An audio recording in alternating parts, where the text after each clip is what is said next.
people always say blood is thicker than water. Let me tell you right now, blood will thin out fast when loyalty is tested. My name is Thelma Carrington. And before you hear the rest, tell me the time you're watching this in the comments, because this night right here, it didn't just change my life. It divided it clean in half. I didn't expect violence. Not in the house I built. Not from the woman my son married. Not while I was standing with a dish towel still damp in my hand. The first slap didn't sting. It stunned me. One moment I was reaching for a bowl on the counter.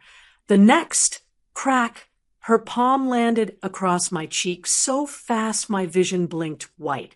The second slap was worse. It dragged fire across my skin, the sound sharp enough to slice the air open. I didn't even lift my hand in defense.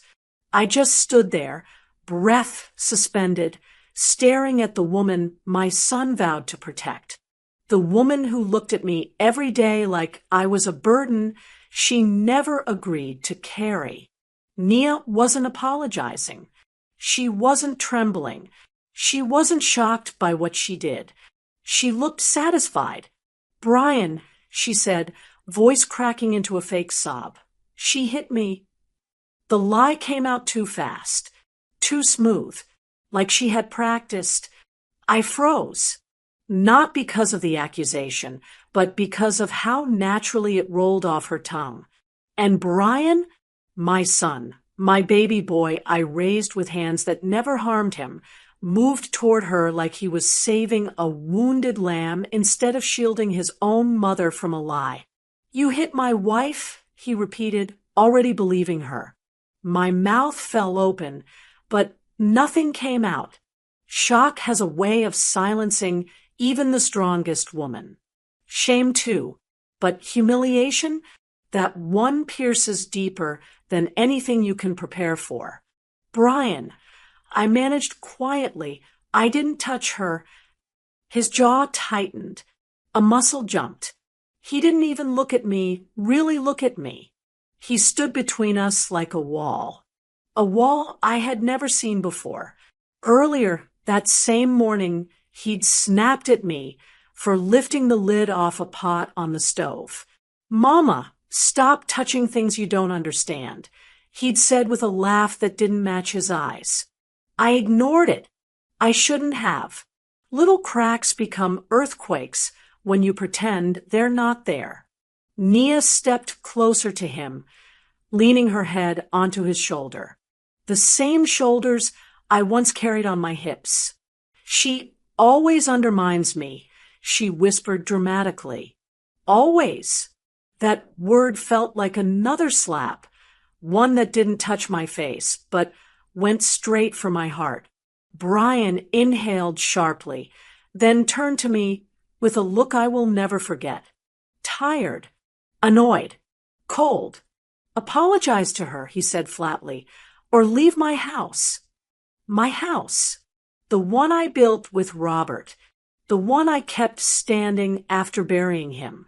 The one I mopped, prayed in, cooked in, lived in. I looked at my son long enough to memorize the man he had become and the boy he no longer remembered being.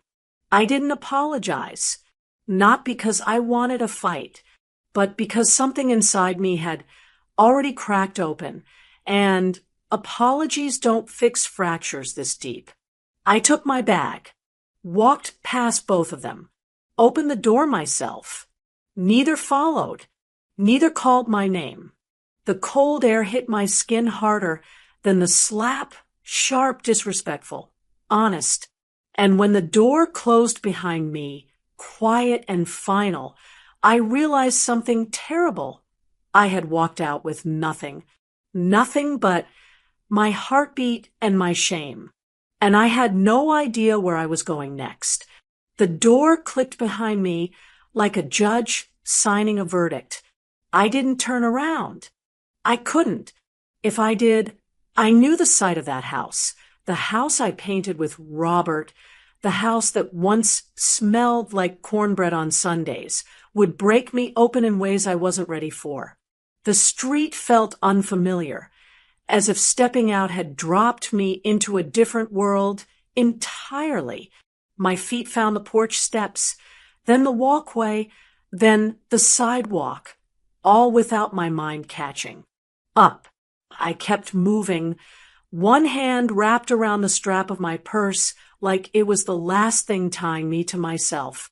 The November evening light dimmed enough to make the air feel thick. Cars passed lazily. A street lamp flickered twice before steadying, almost like it wasn't sure I deserved light anymore. My breath fogged in the air as I walked past the yard I once trimmed, the porch rail I sanded, the flower bed Robert built with his calloused hands. I didn't know where I was walking. I just knew I couldn't stand outside that house staring at a door that no longer opened for me.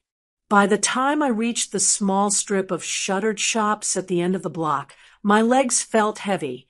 There was a bench in front of a closed beauty supply store. Its windows dark, its sign tilted from years of wind and neglect.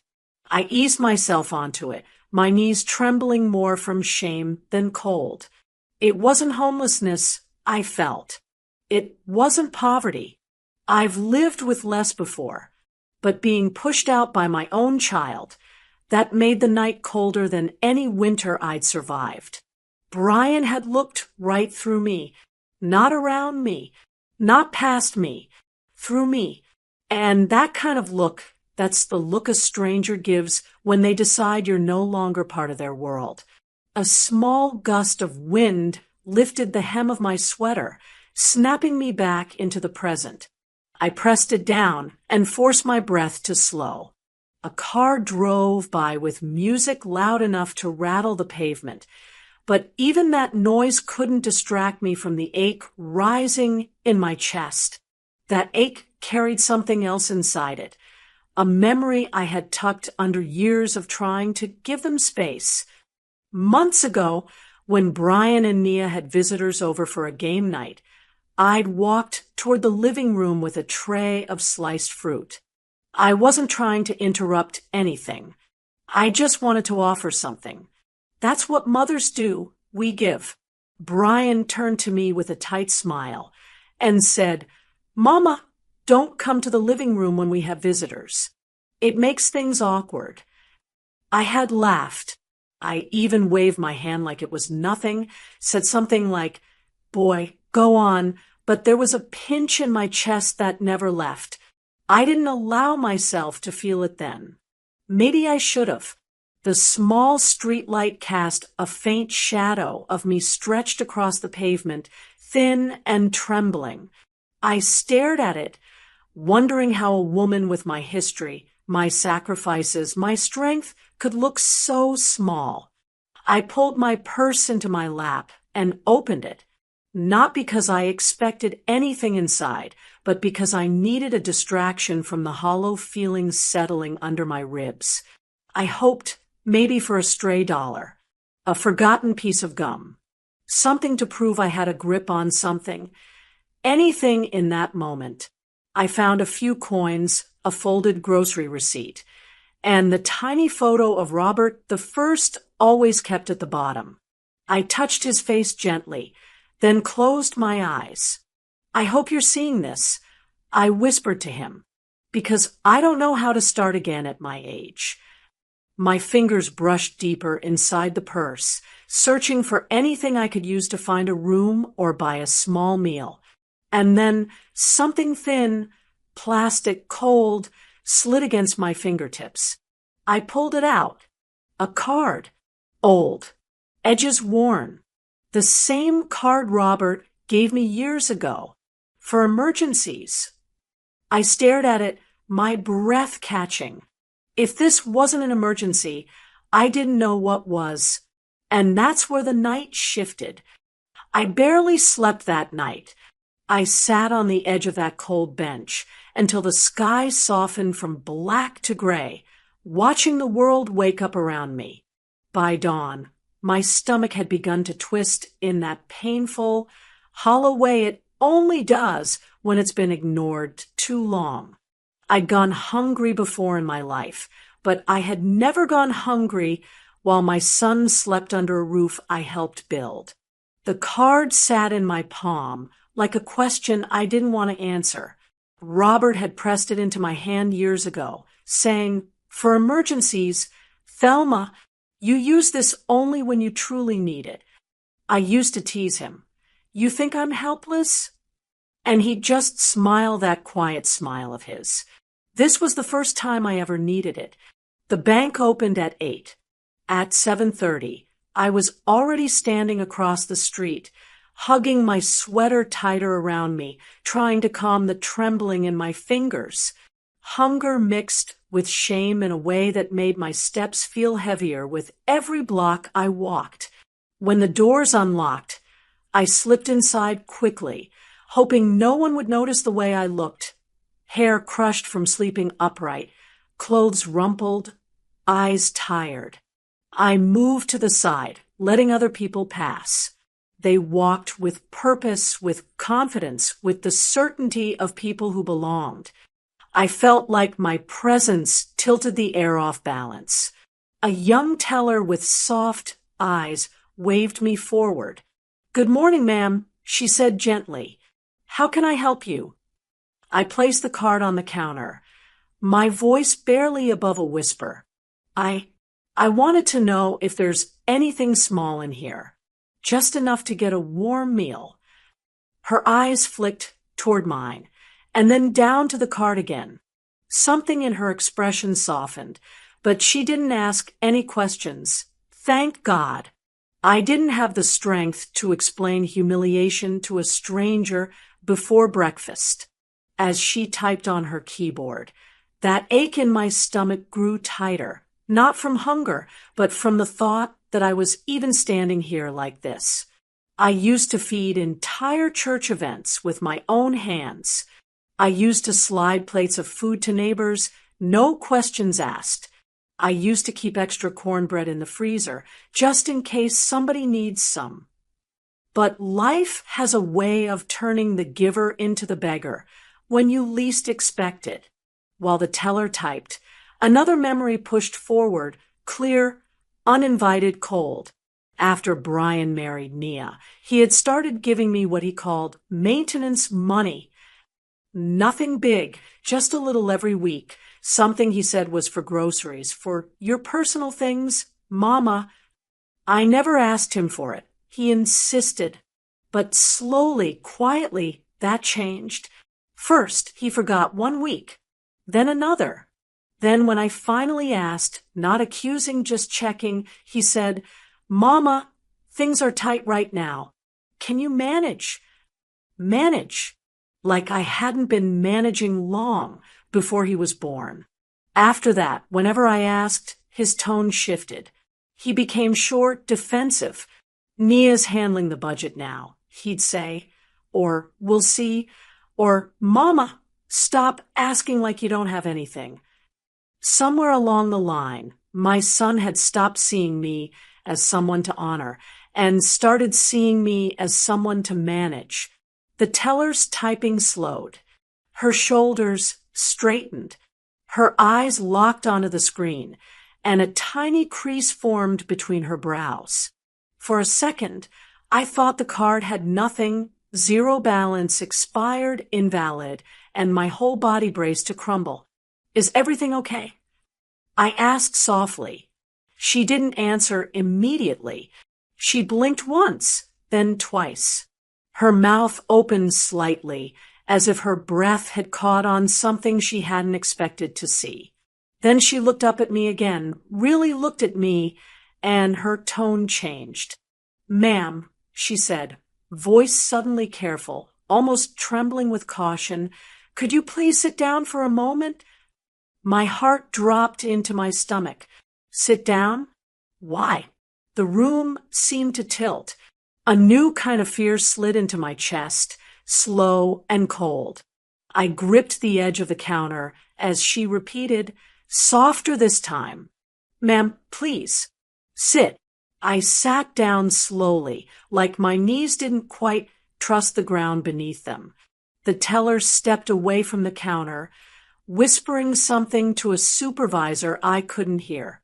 People walked in and out of the bank behind me, shoes tapping on tile, doors swishing open and shut, life moving on as if mine hadn't just cracked open 20 minutes earlier. She returned with a printout in her hand.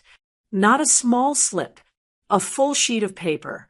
That alone made my heart thump unevenly, because nobody needs a whole sheet of paper to tell you your balance is $5.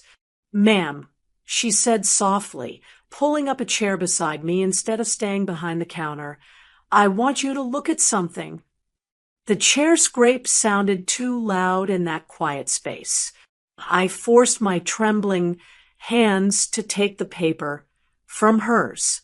At first, the numbers blurred. Hunger, exhaustion, humiliation, they all mixed, making my eyes burn. I blinked until the words sharpened. And then I saw it. A number so big it didn't look real. A number that didn't belong in my life. A number untouched for years. My breath broke into pieces. For a moment, the only sound I heard was the blood rushing in my ears. The room felt distant, dreamlike, as if someone had sliced time open and placed me gently inside the silence. My fingers pressed against the paper, feeling its texture. My late husband's name, Robert Carrington, still attached to the account as the original holder. A savings he'd kept hidden.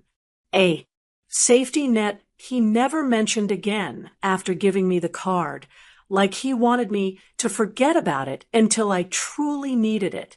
And he was right. This was need. My lips parted, but no words came out. I didn't feel joy, not shock, not even relief. What I felt was a soft collapsing inside myself, a slow, quiet breaking that came from realizing someone had loved me enough to prepare for the day the world would fail me. This wasn't money. This was memory. This was protection. This was a promise he made while he was alive, finding me now when I had nothing left to hold on to. I covered my mouth with my hand and bowed my head as tears slipped down my cheeks, silent and heavy. They weren't pretty tears. They were the kind you let fall only when you're so tired your bones feel hollow. The teller didn't speak. She didn't rush me. She didn't pity me. She only slid a box of tissues closer and placed a bottle of water beside me, like she understood exactly how fragile the moment was. That small kindness. I hadn't felt anything like it in years. Take your time, she whispered. I nodded, unable to do anything else. My whole life had been spent giving, cooking, supporting, carrying. And now here I was crumbling over a simple act of care from a stranger. I wiped my face and steadied my breathing. Slowly, I pushed the paperback toward her. Is this real? She nodded. Every cent. It's been untouched for a long time. Of course it had. Robert never wasted anything. She guided me to the desk where she printed statements, explaining gently what I could access and what steps I might want to consider. I listened quiet, absorbing every word but offering none back. Not out of rudeness, but because grief and gratitude were sitting on my chest at the same time. When I finally stood, the teller asked if I needed help getting a cab or calling someone. I told her no. I needed to be alone, for the first time in so long, in a way that didn't feel like punishment. I folded the balance sheet carefully, like it was something sacred, and placed it inside my purse. Each step toward the door felt steadier than the last. As the cool morning air hit my face outside, something inside me hardened, not in anger, not in bitterness, but in clarity. I looked down the street toward nothing in particular and whispered to myself, the first thing I'm getting back is my dignity. By noon, I found myself standing in front of a small brick office with a wooden sign that read Law Office of William Tate. The building wasn't fancy. No marble floors, no polished glass. Doors, just an old structure with blinds half drawn and a bell that chimed softly when I pushed the door open. It felt right, safe, quiet, human. Inside, a receptionist nodded kindly and guided me toward a small waiting area. My knees felt unsteady again, not from fear this time, but from the weight of choosing to fight after years of swallowing my pain. I clutched my purse close to me, my fingers pressed around the folded statement from the bank like it was proof that God hadn't forgotten me. When Attorney Tate came out to greet me, he wasn't what I expected. Not stiff, not overly serious. He had that calm black man's presence, the kind that makes a room feel less threatening. His voice was steady as he extended his hand. Mrs. Carrington, come on back. Take your time. Take your time. Those words alone almost brought tears to my eyes. His office smelled like old books and lemon polish. A single lamp cast warm light over a desk cluttered with neatly organized folders. He gestured for me to sit, then settled across from me, giving me his full attention without once checking his watch or computer. So, he said gently, tell me what brings you in. For a moment, silence filled the room. Not uncomfortable, just heavy, because this was the first time someone had asked me that question with real care in their voice. So I told him. I told him about the slaps, how fast they came, how the second one burned more than the first. I told him how Nia lied before I could even catch my breath. I told him about Brian believing her instantly, his face closing up like he'd been waiting for a reason. I told him about walking out, alone, hungry, ashamed, about finding Robert's card buried at the bottom of my purse, about going to the bank, hoping for a few dollars to buy a hot meal, and finding something far more powerful. As I spoke, he didn't interrupt. He didn't lean back. He didn't stare me down with pity. Instead, his eyes softened the longer I talked, and his hands remained still, folded on top of a legal pad he hadn't written a single word on yet. When I got to the part about the house, the confusion, the papers I'd signed while drowning in grief after Robert died, his brows lifted slightly. Do you have any of those documents? He asked. I nodded and reached into my purse, pulling out the faded envelope Robert had left. It was creased at the edges, the ink beginning to blur from years of handling. I'd never dared open it fully. My son had always insisted on taking care of things. Don't stress your head, Mama, he used to say, touching my shoulder with that practiced smile. Just sign what I give you. I've got it. At the time, I believed him without question. I was grieving. I was tired, and he was my child. I slid the envelope across the desk toward Attorney Tate. He put on his reading glasses and opened it carefully, as though it was something fragile. He didn't rush. He took his time unfolding each sheet, his eyes moving slowly across the text, pausing at names, dates, signatures. My heart thudded in my chest as I watched him. Minutes passed, the silence deepening, his expression sharpening with each page. Finally, he set the papers down, removed his glasses, and exhaled long and slow. Mrs. Carrington, he said, meeting my eyes head-on, your son took advantage of your grief. Attorney Tate didn't let me walk out of his office without a plan. After reviewing the documents and hearing everything I'd gone through, he closed the folder slowly, stood, and said, "Mrs. Carrington, you're not spending another night on a bench. Let me take care of that."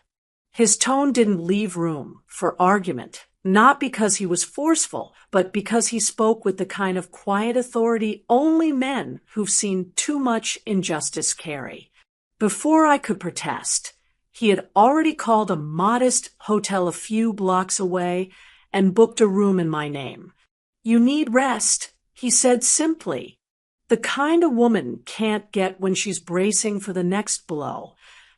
I swallowed hard. I hadn't slept without fear in years, not since Nia moved in and turned Brian's heart into something I didn't recognize. I had forgotten what it felt like to rest without listening for footsteps, whispers, or doors slamming. The hotel wasn't fancy. A small 2-story building with a faded sign and flower pots lining the entrance. But when I stepped inside and the warm, clean air hit my face, something inside me loosened. The front desk clerk smiled, a real smile, and handed me a key card without judgment. My room smelled like fresh laundry. There was a small bed with a firm mattress, a clean bathroom, and a tiny window overlooking the street. It wasn't home, but it was mine for the night. Mine. I set my purse down gently, as if it would break if I handled it wrong. For a moment, I just stood there, breathing, letting the quiet settle around me like a soft blanket. No raised voices, no stomping feet, no waiting for the next insult disguised as a joke. Just silence. I walked into the bathroom and turned on the shower. Steam rose quickly, fogging the mirror. I stood under the warm water, letting it run through my hair, down my neck, across my back. It felt like the first real touch of comfort I'd had in what felt like years. At one point, I pressed my forehead against the wall and let the water hide the tears that came. When I stepped out, I found a menu on the nightstand. I ordered a simple meal, fried chicken, mashed potatoes, green beans. Nothing fancy, but when the food arrived and I tasted the first bite, my throat tightened. I had forgotten what food tasted like when it wasn't seasoned by anxiety. Every mouthful soothed something small and aching inside me. Parts of myself I didn't know were hungry. After dinner, I lay on the bed, the firm mattress supporting my back in a way that felt almost protective. My eyes grew heavy, but I didn't fight it. For once, sleep didn't feel like surrender. It felt like permission. And when I finally drifted off, I fell into a dream that felt like memory and reality holding hands. Robert stood beside me in our old kitchen, sunlight touching his shoulders.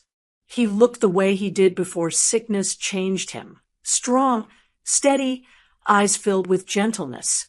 He wiped his hands on a dish towel and turned toward me with that half smile that always broke my worst days in half.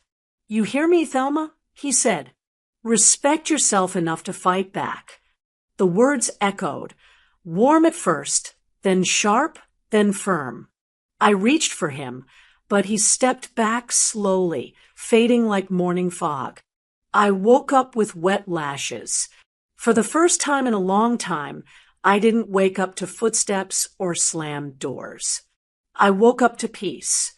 I sat up, inhaled deeply, and placed my hand over my chest. Something in me felt different, like strength had crawled back into places fear had hollowed out. But peace doesn't last long when people like Nia are involved. My phone buzzed on the nightstand. A voice note. I hesitated, then pressed play. Nia's voice poured out, sharp, annoyed, dripping with that familiar entitlement. "So, you're still forming victim? Come and apologize. The next morning, I walked into Attorney Tate's office with a steadier step than I'd had since the night everything shattered. It wasn't confidence, not yet, but the trembling inside me had quieted. The fear hadn't vanished. It had simply stepped aside long enough for something else to rise. Quiet anger, controlled, focused, clean. The kind of anger that doesn't yell, it plans.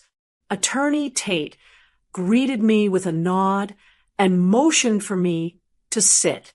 He'd already cleared his desk, a legal pad open in front of him, and the envelope of documents laid neatly to the side. I went through everything, he said, sliding a pair of glasses onto the bridge of his nose. And we have a lot to cover. I folded my hands in my lap to keep them still. He picked up one of the forms I'd signed after Robert passed, one I barely remembered holding, much less reading. The paper looked harmless enough that any grieving wife would have trusted her son when he said, "Just sign this, Mama." "This," he said, tapping the line where my signature sat, "is a power of attorney document." I felt the words more than I understood them. "What does that mean for me?" "It means," he said carefully, "your son was given legal permission to act on your behalf. And used in the right situation, it's a helpful tool. But used the wrong way," he paused, choosing his words gently, "it gives someone the ability to move property, assets, accounts without needing your involvement." A slow heat began wrapping itself around my chest, not the heat of embarrassment, but the heat of awakening. "So, Brian moved the house?" "He didn't just move it," Tate said. "He transferred it, out of your name, into his." He leaned back, giving me space to absorb it. Power of attorney misuse is serious, and if you signed without understanding, especially while grieving, it's invalid. My jaw tightened. Grief was a fog I barely crawled through, and my own child had used that fog to blind me. While Tate spoke, a knock came at his door. The receptionist stepped in briefly with a small folder. "These came from the bank," she said. "They flagged some of the documents you requested." Tate accepted the folder with a quiet "thank you," then opened it. Inside were photocopies of Brian's authorization forms, forms supposedly signed by me, forms supposedly verified by the bank. But my eyes locked on the handwriting. The signature. It wasn't mine. Not even close. Tate noticed my expression shift. "You see it too?" "Brian knows my handwriting." I whispered. "He knows it better than anyone." Tate nodded. "And that's exactly why this helps us." He flipped through the pages, his expression sharpening. "These inconsistencies, combined with the timing and your emotional state after Robert's passing, paint a clear picture. A picture I was finally ready to look at without flinching. Humiliation, when it sits long enough, begins to ferment. It thickens, hardens. It stops drowning you and starts shaping you instead. The shame that had silenced me now felt like fuel. "Mrs. Carrington," he continued, "you weren't careless. You were grieving. There's a difference. And the law recognizes that." I swallowed, the anger inside me steadying into something less explosive and more intentional. "What do we do now?" I asked. He took a long breath, then lifted the papers from the bank once more. "I'll file motions to challenge the transfer. We'll argue invalid consent, fraudulent authorizations, and misuse of power of attorney." He set the folder down and finally lifted his eyes to mine. "But before I file, I need to know if you're ready for this. It won't be easy. It won't be pretty, and Brian may fight back. His words didn't make me waver. Not this time. Not anymore. I straightened my back slowly, feeling every inch of myself returning, piece by piece. I'm ready, I said. I've been quiet too long. A small smile tugged at the corner of his mouth, not triumphant, but respectful. Good, he said softly. He gathered all the documents into one stack, aligned the edges, and tapped them against the desk like sealing a verdict. Then he looked up at me and said the words that made my breath hitch in my chest. We have enough to start filing. 2 days later, I sat across from Attorney Tate again, the morning sun slanting through the blinds in narrow stripes. He had called earlier, asking me to come in because some additional documents arrived. His voice carried a weight that made my stomach tighten the whole ride over. The moment I stepped inside his office, I knew something was different. He didn't greet me with his usual calm expression. Instead, he gestured toward the chair with a slow exhale, as if bracing me for something heavy. I want you to see these, he said, opening a new envelope marked with the bank's return address. My hands folded in my lap. Still, waiting. He pulled out a stack of neatly clipped pages, legal forms, internal notes, bank-mandated verifications. Then he slid one page forward.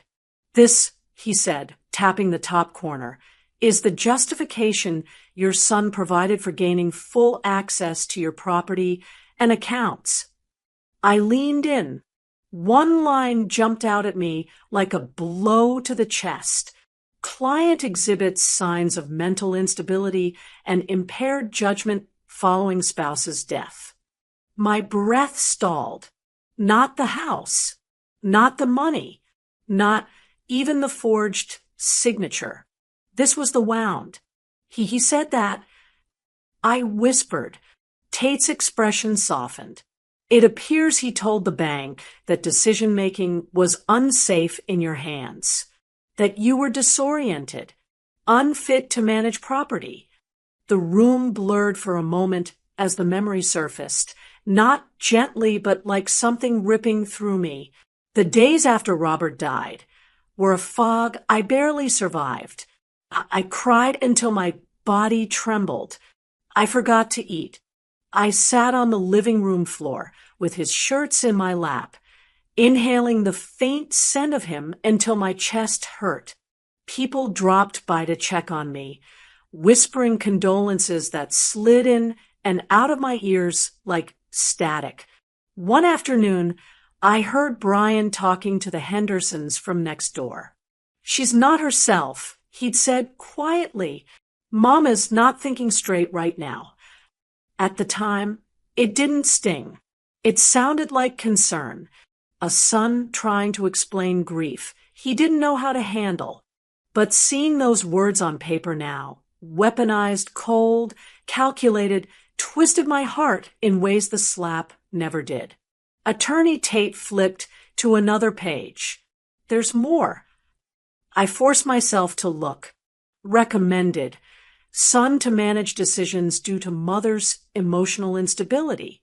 It was written in a banker's neat handwriting, checked, and initialed.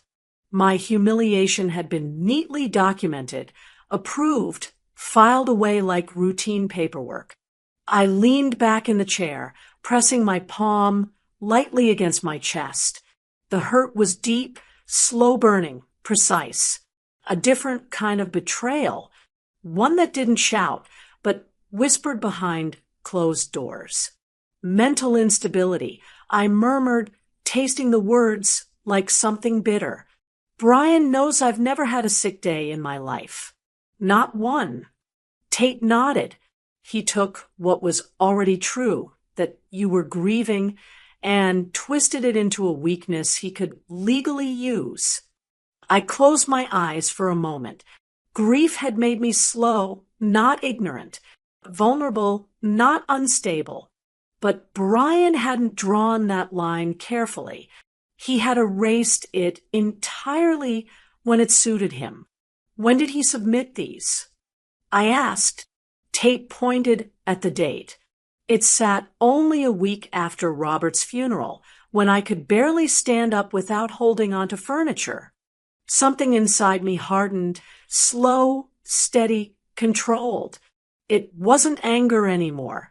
It was clarity, a realization that everything I doubted, everything I brushed aside as marriage influence, had been part of a much deeper shift in my son. Mrs. Carrington, Tate said softly, I need you to understand. What he did wasn't a misunderstanding. It was intentional. My lips tightened. He used my grief as a tool. Yes, Tate said, and not a small one. He gathered the papers into a crisp pile, tapping the edges together before looking back up at me. This changes everything. The courthouse smelled like old wood and cold air, two scents that always find a way to settle in your bones. I walked beside Attorney Tate, my fingers gripping the strap of my purse so tightly my knuckles looked pale. I told myself I was ready. I told myself I was strong. But the truth was simple. No mother walks into a courtroom to face her child without shaking somewhere deep inside. Brian was already seated with his attorney when we walked in. He didn't look back. Not once. His shoulders hunched forward, his jaw tight, his fingers tapping against his knee like he couldn't decide whether to run or stay still. It was the first time I'd seen him look unsure, not bold, not confident, just unsettled. I took my seat behind Tate, swallowing against the dryness in my throat. The judge entered, papers shuffled, voices lowered. Everything moved with a kind of cold efficiency that made emotion feel out of place, like it didn't belong here. But emotion lived inside me anyway, tight, hot, and trembling. Tate stood first. Calm. Steady. Every word he spoke was clean, precise. No dramatics. No raised voice. Just truth laid out in careful order. Your Honor, he began, we are here today because a grieving widow, Mrs. Thelma Carrington, was stripped of her legal rights through the misuse of a power of attorney. Signatures were forged, conditions were misrepresented, and her grief was exploited for personal gain. Each sentence landed like a quiet hammer. Brian shifted in his seat, eyes fixed on the table. I watched the line of his shoulders drop, slightly, like he was shrinking inside his own skin. Seeing my son like that hurt, but not more than everything he'd done. Tate continued, placing copies of the fraudulent signatures on the judge's bench. These documents, he tapped them lightly, do not match Mrs. Carrington's handwriting in any known form. We have bank statements showing unauthorized transfers. We have timelines that align directly with the week she was psychologically and emotionally overwhelmed after her husband's passing. Brian's attorney objected once, claiming circumstance, but even he sounded unconvinced. There are lies that stand tall and lies that collapse under their own weight. Brian's were the second kind. Then Tate stepped aside, signaling for the witness we had prepared. Mrs. Henderson, the neighbor from 2 houses down, rose slowly and made her way to the stand. A kind woman with soft eyes and a voice that always sounded like she was minutes away from a church hymn. She adjusted her glasses and cleared her throat. I ain't here to lie on nobody, she said plainly, but I heard things that didn't sit right with me. My heart thudded as she spoke. I heard his wife yelling at her, calling her names I won't repeat in a courtroom. I saw her cry on the porch after one argument. She paused, looked directly at the judge, and I saw that good woman shrink more and more every month. She wasn't unstable. She was mistreated. Brian's head dropped lower. He pinched the bridge of his nose, breathing hard. Guilt sat on him like a heavy coat. I sat perfectly still, shaking only on the inside. The judge listened without expression, but his eyes flicked from the documents to Brian twice. And then he leaned back, hands folded, and exhaled as though the pieces had finally settled. Tate approached once more, voice steady. Your Honor, we request immediate reversal of the property transfer pending full investigation. Silence stretched across the room like a held breath. The judge tapped his pen twice, looked directly at Brian, then at me, and spoke with the weight of decision. Effective immediately, the house is returned to Mrs. Carrington pending further review. The words echoed like a bell in my chest. Brian's head snapped up, his face pale. My fingers tightened around my purse, but this time not from fear. The courtroom did not bow to tears. It bowed to truth. The key felt colder than I remembered. It sat in my palm like a piece of metal pulled from another lifetime, a lifetime where my name meant something inside my own home. I stood at the doorway for a long moment, breathing in the faint scent of dust and old wood. The porch boards creaked under my feet, greeting me like an old friend who wasn't sure if I'd come back angry or broken. When I finally turned the key and pushed the door open, a quiet, heavy stillness washed through the house. Not peace. Not yet. Just silence.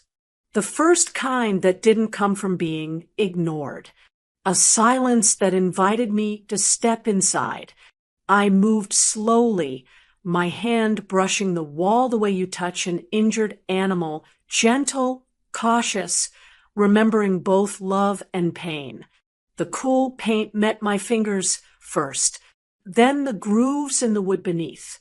I had painted this hall myself, 2 coats, humming old hymns while Robert brought me lemonade. Every inch of this space held a memory, a mark, a version of me. But memories don't shield you from what you've lived through. I walked farther in, each step measured. Nothing in this house had struck me or lied on me, yet somehow it shared the bruises. My eyes drifted over the dining table where I used to fold laundry, the kitchen doorway where Brian once surprised me with a birthday cake, the living room rug where Nia would walk past me like I was a misplaced piece of furniture, a knot formed in my chest, not triumph, not victory, but grief so quiet it felt like a whisper under my ribs. I touched the back of the couch, fingertips trailing over the fabric. I'm home, I murmured, not sure if I was saying it to the walls or to myself. The house smelled faintly of her perfume. Sharp floral, the kind that tries too hard to mask something underneath. I walked toward the stairs, feeling the air shift as if the house itself were remembering me. Halfway up, something caught my eye. A notebook, tossed carelessly on the small table by the landing. Its cover was familiar, pink with gold lettering that read, "Personal Notes." I hesitated before picking it up, my thumb tracing the edge. I shouldn't open this, I thought. But then I remembered the slaps, the lie, the eviction disguised as a command, the years of quiet humiliation. I opened it. The first page was harmless, lists of errands, grocery items, reminders. But the second page changed everything. In messy handwriting, circled twice, Nia had written, "Find a way to get her out. She's dead weight. dead weight. The words hit harder than those slaps ever did. On the next line, Brian won't stand up to her. Has to be pushed. The page blurred for a moment. I blinked fast, letting the air steady itself around me. I turn another page. More notes, some crossed out, some underlined. She doesn't contribute. She makes the house feel old. Brian needs to prioritize our life. And then, circled in angry strokes. Once she's gone, everything will be ours. My breath left me in a slow, shaky exhale.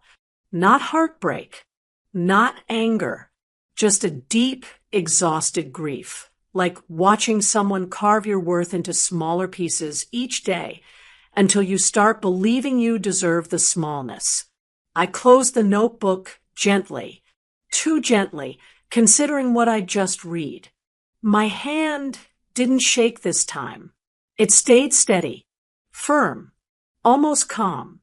Downstairs, the afternoon light filtered through the curtains, casting long shadows across the floor. I reached into my purse, pulled out my phone, and snapped clear photos of every damning page. Then I texted them to Attorney Tate. 3 dots appeared almost instantly as he typed. A moment later, my phone vibrated with his message. Received. This is important. Keep the notebook safe. I closed the phone, pressed the notebook to my chest, and let the silence settle once more. Then, without another word, I sent the entire notebook straight to my lawyer. The morning after I sent the notebook to Attorney Tate, my phone started buzzing before the sun even rose. I answered with sleep still clinging to my voice.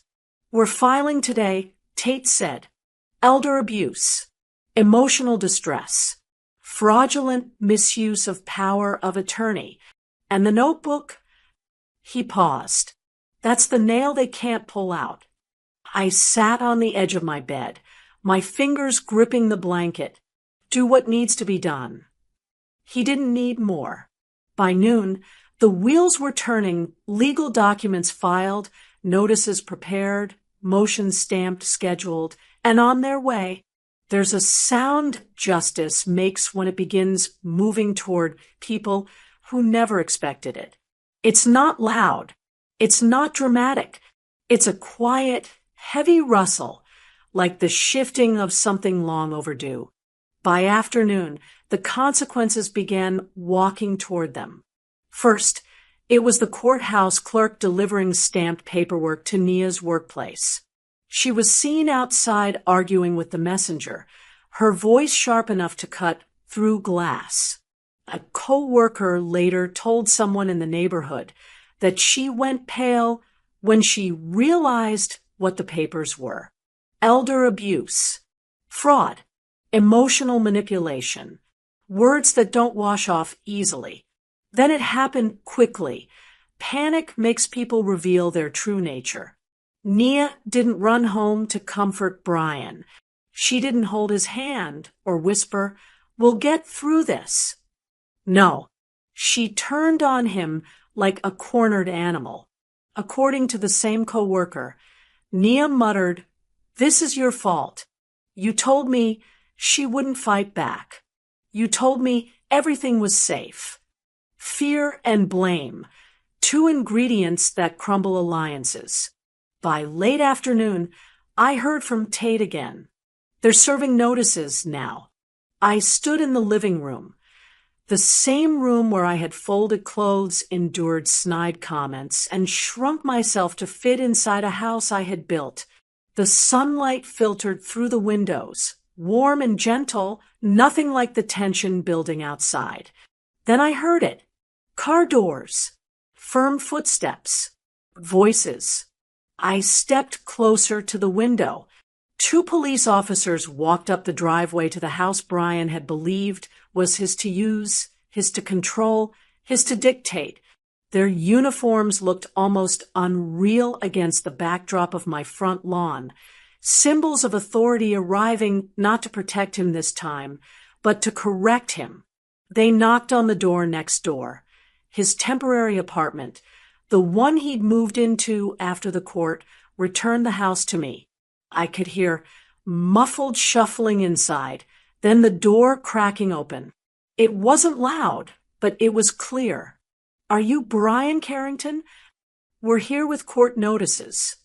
You are required to—" The words faded as my ears buzzed with something I hadn't felt in a long time, vindication tinged with sorrow. Watching my own child stand in front of officers was nothing I would ever take pleasure in. But watching accountability arrive, that was different. That was necessary. Brian stepped outside fully now, hand on his head, pacing, his face flushed with panic.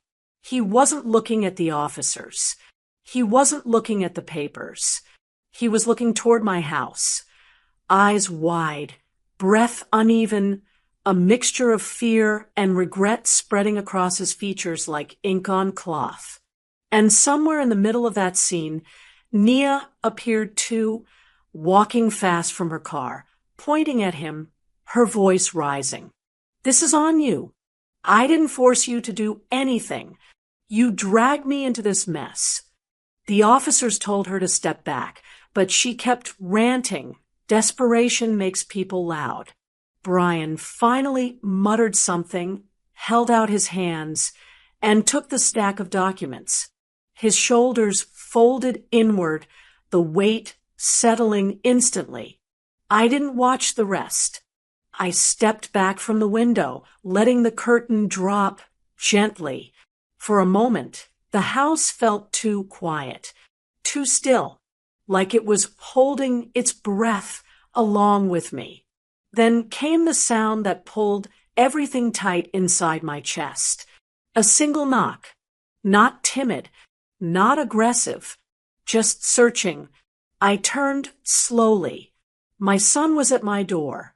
I opened the door slowly, not because I was afraid, but because the sight of my son standing there felt too heavy to rush into. Brian looked smaller than I remembered, shoulders bent, eyes swollen from a mix of panic and sleeplessness. His breath hitched when he saw me in the doorway. "Mama, please," he whispered. He wasn't asking for forgiveness. Not yet. He was asking for entry, a chance to speak, a chance to unravel whatever was twisting inside him.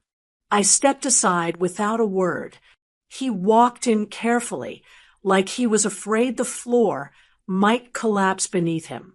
The house felt different with him inside it.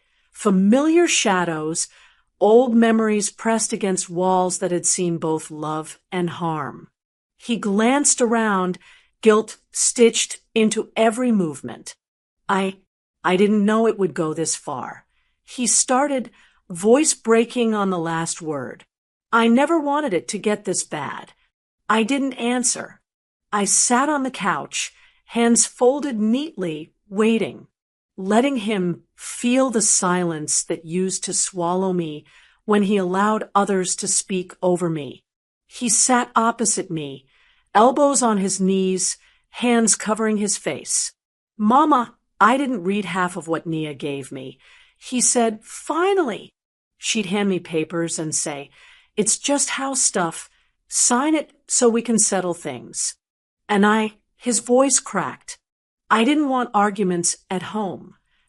There it was, the confession that revealed everything without excusing anything. I thought, if I didn't push back, she'd stop complaining. He continued. I didn't want trouble in my marriage. I held my breath for a moment, letting the words settle, not for their content, but for their weight. "So you made trouble for your mother instead?" I asked quietly. He winced like the sentence had a physical edge. His hands dropped to his lap. He stared at them. I wasn't thinking. I was tired. I just wanted peace. And I didn't. I replied, "You think I didn't want peace in my own house?" The question wasn't rhetorical. It wasn't an outburst. It was truth laid bare and trembling. He looked up for the first time, and what I saw there wasn't arrogance or stubbornness. It was a man finally seeing the damage he'd done. "I'm sorry, Mama," he said. "I swear I didn't understand what she was doing. I just listened. I let her talk for both of us. I let her decide everything. I didn't want to lose her." A sad, tired ache pulled through me. Years of swallowed words, quiet insults, late-night tears in a room that no longer felt like mine. "I lost you instead," I said. He blinked hard. Tears slipped down, unhidden. There was a small knock on the open doorway to the kitchen. A young man wearing an apron, someone delivering food from the local diner, stood there. "Ma'am, you okay?" he asked gently.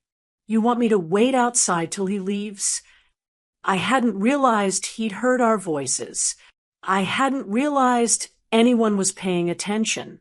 But the softness in his tone, the concern, it was the first public kindness I'd been offered in a very long time. "I'm fine, baby," I said. "Thank you." He nodded and stepped back outside, respecting my space. Brian watched the exchange with a hollow expression. "Even strangers treat you better than I did," he murmured. I didn't deny it. He leaned forward, voice shaking. "Mama, I'll fix it. I'll talk to the lawyer. I'll tell the court I messed everything up. No," I interrupted. His mouth trembled. "Mama." "I listened to you," I said quietly. "Now you listen to me." He nodded slowly, bracing himself. "I hear your apology," I said.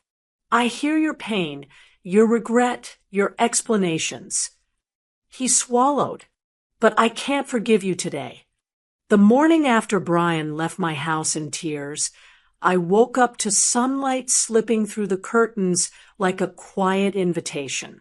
For the first time in months, I wasn't waking to someone else's footsteps, someone else's moods, someone else's rules.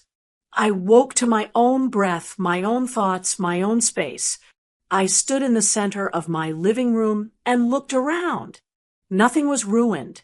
Nothing was destroyed. But everything felt disturbed. A house remembers disrespect, even in silence. It holds echoes of raised voices and footsteps that walked over your dignity. So I picked up the dusting cloth from the kitchen drawer and started with the coffee table. Each wipe felt like cleaning away more than dust, like brushing off remnants of every moment I'd been talked over, looked through, dismissed. The house had survived, and so had I. It was time to bring both of us back to ourselves. Fresh air drifted in as I opened windows room by room. Curtains fluttered. The scent of outside folded into the walls. Light spread through corners that had been dim for too long.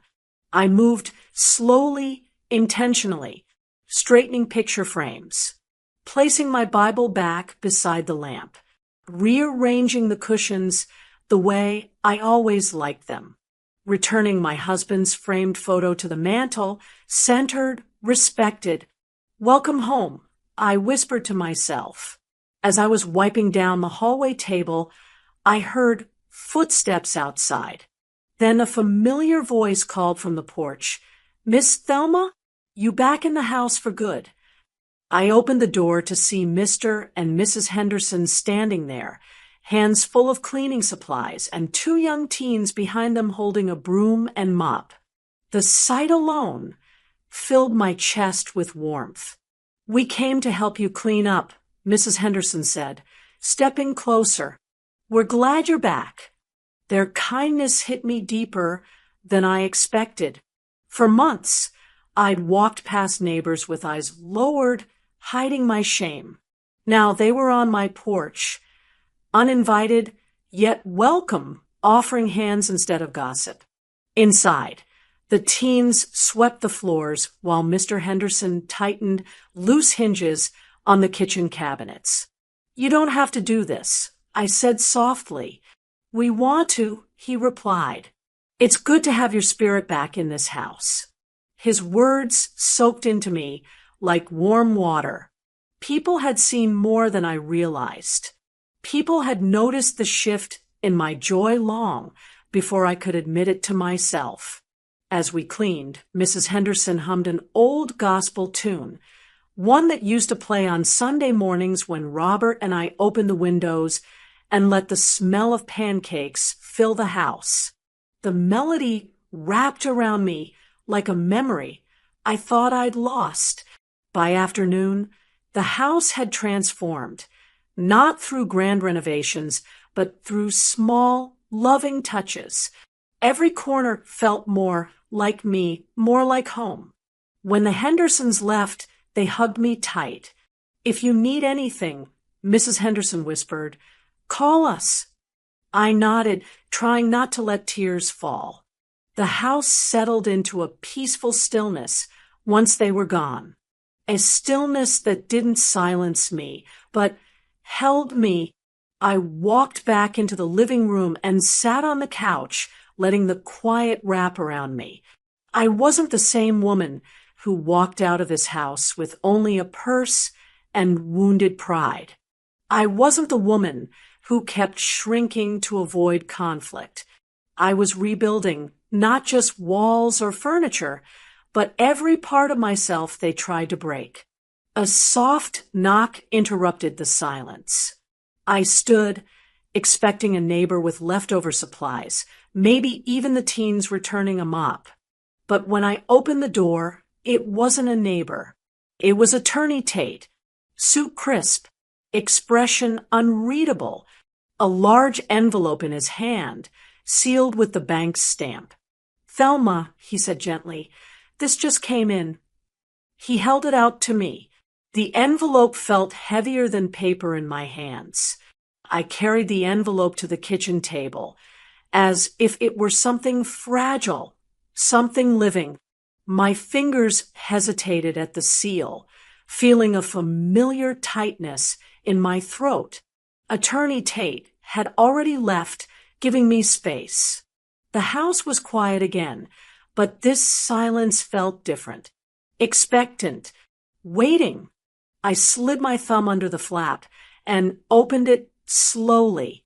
Inside was a single folded sheet, aged around the edges, the paper softened by time. My breath caught when I saw the handwriting. Robert's handwriting. The room tilted just a little. I sat quickly, placing the letter flat on the table before unfolding it. His script was steady, the way it always looked when he wanted his words to matter. "My dear Thelma," it began.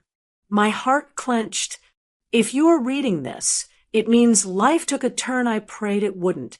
You've always had a gentle heart, and gentle hearts can be misunderstood. I worry, sweetheart, not about you surviving. You're stronger than anyone knows. I worry about you being silenced. A tear fell before I could stop it. It splashed on the page, blooming into the paper fibers. I pressed my fingertips to the edge of the letter, steadying myself. You love deeply, and sometimes people mistake that kind of love for weakness. If the day comes when someone tries to make you feel small or pushes your voice into a corner, I want you to remember this. Your pain is real, your worth is real, and you do not owe silence to anyone. The words blurred again. He had seen this coming. Not the details, not the betrayal, but the possibility of vulnerability. The possibility that kindness could be used against me. I left you everything I could, not because I didn't trust our son, but because I wanted to be sure you had something with your name on it. Something no one could take unless you let them. Promise me you will fight if you need to. Promise me you will speak when it matters. I covered my mouth. the sob escaping before I could hold it back. Not sadness. This wasn't grief alone. It was the ache of being loved, truly, intentionally, protectively. The ache of realizing someone thought ahead for you even when you weren't thinking for yourself. I traced his name at the bottom. Yours always, Robert. For a long moment, I couldn't breathe. The kitchen faded. The house faded. All that existed was the sound of my heartbeat and the warmth of knowing Robert had still been taking care of me, even from a distance he could never return from. Through tears, I stood and carried the letter to the living room. I placed it beside his framed photo on the mantel. My hand lingered on the glass. "Thank you," I whispered, "for seeing me, for protecting me even after you were gone." The sun shifted, casting a soft glow on his picture, almost like acknowledgement. I stepped back, wiping my face with slow, deliberate movements. I felt cleaner inside, stronger, not because of the money, not because of the house, but because I had been reminded of a love that never belittled me, never silenced me, never made me feel like a burden. As I sat on the couch, the quiet pressed around me again. Not heavy, not empty, just reflective. My eyes drifted toward the doorway, the same doorway Brian used to run through as a child. Arms wide, face bright, shouting, "Mama!" There was a time when he hugged me without hesitation, without shame, without influence from someone else's expectations. I swallowed hard, the memory sharp enough to sting. I wasn't ready to forgive him, but I was ready for something else. The truth. A real conversation. Not an apology drenched in panic. Not excuses shaped by desperation. A moment where he stood in front of me as his own man. I reached for my phone. My thumbs hovered over the screen for a moment before I typed slowly, intentionally, "Meet me tomorrow, alone." I hit send. The next morning, the sky hung low with soft clouds, the kind that promise neither rain nor sunshine, just quiet. I chose the small park on Elmwood, the one with the old wooden benches, and the tall oaks that sway like they're listening. It was neutral ground, a place where memories didn't shout, but whispered. I arrived early, holding a thermos of tea with both hands to steady myself. I wasn't nervous. I was preparing. There's a difference. Preparing means you know what must be done. When Brian finally appeared at the far end of the path, I knew it was him by the way he walked, shoulders dipped, steps slow, like his body carried more apology than he had words for. He stopped a few feet away, breath shaky. "Mama," he said quietly. I nodded toward the bench. "Sit." He obeyed immediately, hands clasped between his knees, staring down like the ground was the only thing willing to meet his eyes. I sat beside him, leaving space between us, not out of anger, but clarity. Some distances tell the truth better than words. For a long moment, neither of us spoke. The wind rustled through the trees. A little girl in the distance squealed with laughter, chasing a bubble that drifted just out of reach. Her joy carried across the park, pure and bright, brushing the edges of my heart with a memory. A small boy with missing teeth running into my arms after school, shouting, "Mama, watch me." That boy felt far away, but not gone. Brian finally exhaled. I messed up. His voice cracked. I messed up bad. I didn't soften. Not this time. Yes, you did. He swallowed hard, nodding. I wasn't thinking. I let her run everything. I didn't check anything. I didn't protect you. You didn't respect me, I corrected gently. His eyes closed. A tear slipped out, tracing down his cheek. I know. I turned slightly to face him. Do you know why I fought back? He hesitated. Because the house was yours. No, I said, I fought because of the slaps. Because of the lies. Because when I needed you to stand beside me, you stepped behind her. He covered his mouth with one hand, shoulders trembling. I'm sorry, Mama. I'm so sorry. This time, I let the silence sit. Let the weight of everything he'd done fill the space between us. Forgiveness is not a switch, it's a door. And doors don't open until the truth is fully spoken. After a long moment, I said quietly, I'm not here to punish you the way you might be expecting. He looked up confused. I'm not here to shout. I added, or curse you, or tear you down. His eyes softened, a flicker of hope. But I am here to set terms, I said. My terms. He straightened, listening. You will earn your place back in my life, I said calmly. Not by rushing, not by crying, but by choosing differently, constantly, consistently, by showing up, by proving you understand what you broke. His breath hitched. You don't get to walk back into my heart like nothing happened, I continued. You work your way in, slowly. He nodded, tears rolling freely. I'll do whatever you need me to. I promise. A gentle breeze brushed past us, as if carrying away the heaviness. The child nearby laughed again, the bubble bursting in the air. Life moving forward. I stood slowly. Brian rose too, wiping his face with the back of his hand. Mama, will you ever forgive me fully? He whispered.